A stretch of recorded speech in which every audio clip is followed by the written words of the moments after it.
মাঝে মধ্যে মনে হয় কি কারণে আইলাম এই প্রবাসে, নিজের মা বাবা, দেশ, পরিবার, আত্মীয় স্বজন, বন্ধু বান্ধব সবাই চাইরা কি কারণে আইলাম এই প্রবাসে। এই প্রবাস আমাদেরকে আসলে কি দিছে? হতাশা দিতেছে।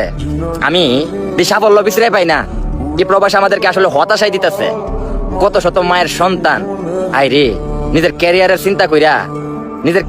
চিন্তা কইরা সব কিছু বিসর্জন দিয়ে এই প্রবাসের মাটিতে আয়া পড়ে লইছে।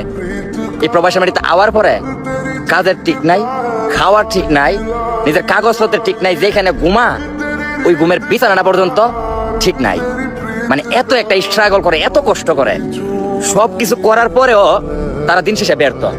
কি কারণে জানেন? ওই যে মন রক্ষা কইরা কুলাইতে পারে নাই, সবার মন রক্ষা কইরা তারা কুলাইতে পারে নাই, যার কারণে ব্যর্থ হয়ে জায়গা। এরে কইরা হেরে করতে হইব, হেরে কইরা ওরে করতে হইব, একজনের না করলে দোষী হয়ে জায়গা। নিজের সিচুয়েশন গুলা, ওই লোকের সিচুয়েশন গুলা আসলে কেউ বোঝার চেষ্টা করে না।